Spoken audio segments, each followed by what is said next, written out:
Good afternoon, Honorable PM, respected ministers and secretaries, friends. First of all, on behalf of our group, thank you so much for giving us the opportunity. It's indeed an honor for us to present to you today. Our goal, our team's goal, is that in 2022, just like when we think about Germany, we think technology, quality, we think Japan, when we think sustainability, we should think India. You know, sustainability is a global necessity. Every day we talk about the need, how environment is being destroyed, why it is required, but we also feel it's India's opportunity. It affects every industry, it safeguards the environment for future generations, and it adds tremendous economic value. And it's still a nascent industry. It gives India a chance to leapfrog and become a world leader and create new global champions in this area. It also lends itself to micro-entrepreneurship. If you take ride-sharing or rooftop solar, it can create tons of new entrepreneurs, especially in hard-to-reach places and in marginal sections. So for a country like India, it's actually a very useful way. Our group actually focused on 4 sub-themes.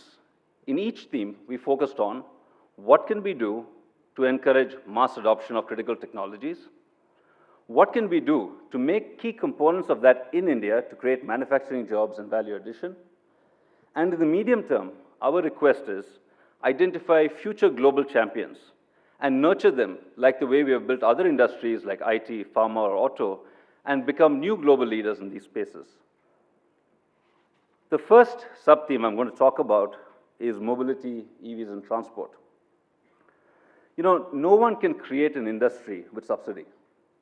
It has to be driven and demanded by the consumer. So our first recommendation is, when we push for this sector, new EV products must be as good as, if not better than, the current vehicles. Only when that happens, EVs will start scaling up. So this is a request to the private sector of how we can develop these new technologies. And Tesla, frankly, is an example of that.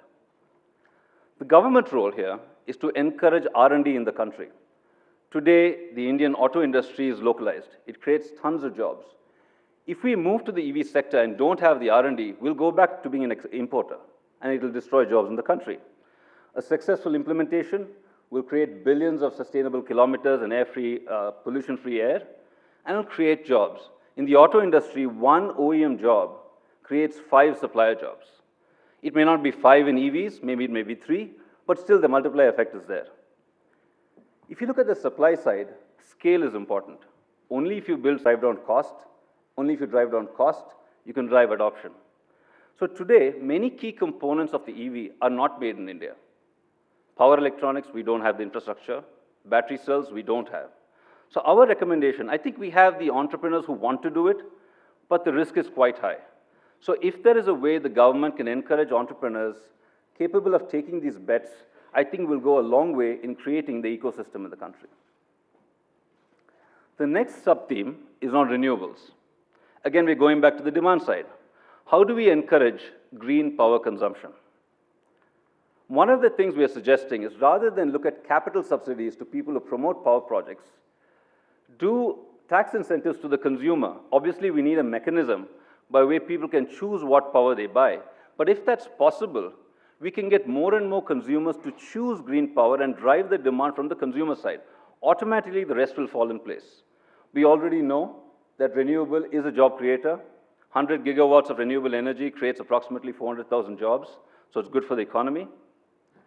One request we also have, even though the governments have actively pushed renewables, in some cases, there have been some conflicts where existing agreements were not honored. So that's creating a question mark in the climate today. If they were honored, I think there's a huge pipeline of investments waiting to happen. 100 billion of new investments is our estimate, and I think that would be extremely good for the way this country is moving forward. We also talked about briefly, actually, with Minister last night about battery banks.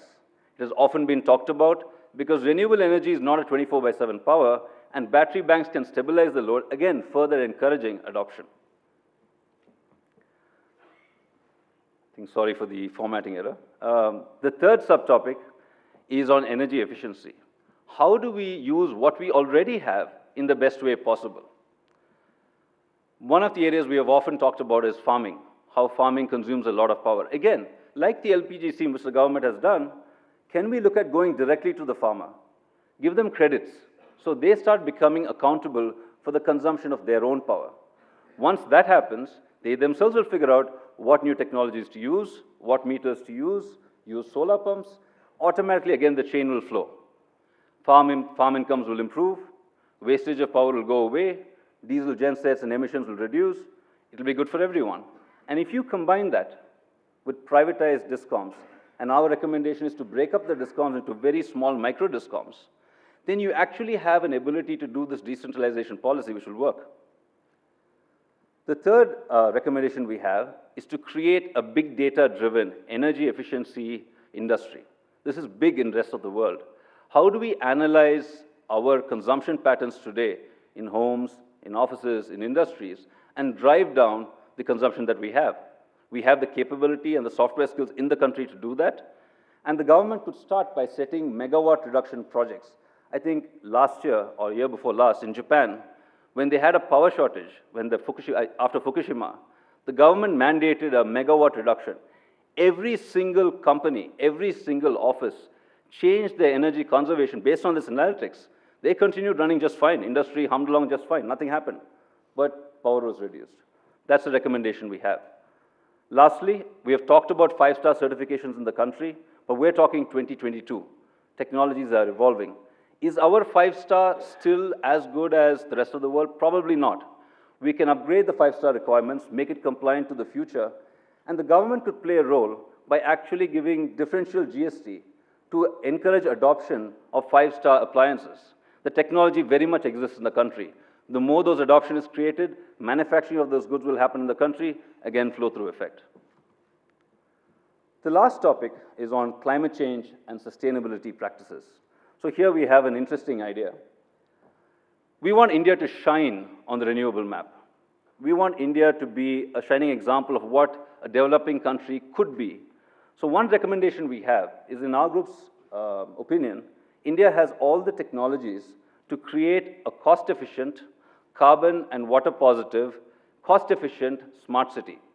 If we partner with the government and create one prototype smart city and demonstrate to the rest of the world what India can do, make it the most energy efficient, zero discharge, I think that would send a message across the world.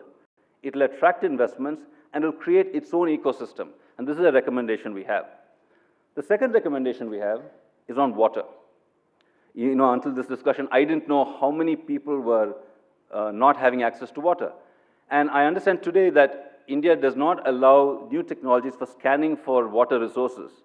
So our request is to the government, so like oil exploration, if we could allow new technologies to be used to see new sources of water underground which can be explored and give drinking water to crores of people who don't have it today. The third one is a basic point. I think India is moving in that direction. Recycling is extremely important for any country that claims itself to be green. It is also an extremely high job creator. Anywhere in the world, recycling is one of the top job creators, and we think with proper end-of-life standards, including in new industries like EV, where lithium-ion batteries have to be recycled, we can have a significant and thriving recycling business. The last point is also an interesting idea.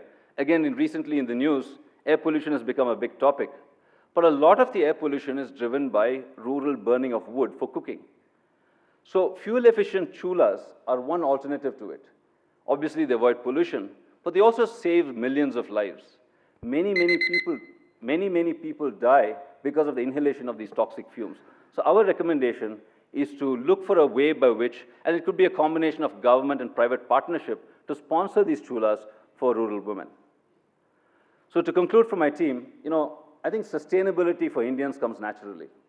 It's there in Bharat for the last 5,000 years. We worship nature. Frugal engineering is what every MNC who wants to come to India looks at. This is part of our DNA. And I think sustainability is all coming together in the right way to be a new launch pad for India to develop a new industry for the future. Thank you very much.